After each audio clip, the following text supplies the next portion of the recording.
তো তোমরা কি গ্র্যান্ড ট্রেড ফেয়ারের ব্লগটা আমার দেখে ফেলেছো? যদি না দেখে থাকো এক্ষুনি যাও, লিঙ্কটা দেওয়া আছে ডেসক্রিপশনে, জলদি যাও অ্যান্ড দেখে নাও।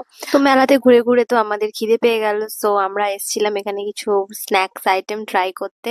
এখানে ফুড ট্রাক গুলো পাশেই ছিল, তো এখানে এসে আমরা অনেকগুলো আইটেম অর্ডার করেছিলাম। একটা ফ্রাইড চিকেন ছিল, একটা চিকেন বার্গার, একটা hot corn dog and dumplings ছিল, যেগুলো খেতে অসম্ভব সুন্দর ছিল।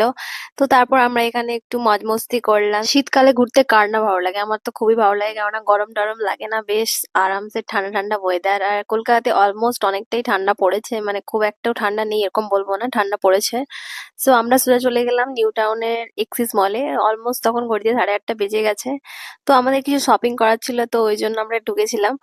আর এখানে ঢুকে জুডিওতে এত পরিমাণে ভিড় ছিল, আমরা একটু শপিং করবো কি আমরা অনেকটাই শপিং করে ফেলেছি। তো এইভাবেই আমার দিনটা পুরোটা কাটলো। তো আজকের মতো ব্লগটা আমার এখানেই, নেক্সট ব্লগে আবার দেখা হচ্ছে, বাই।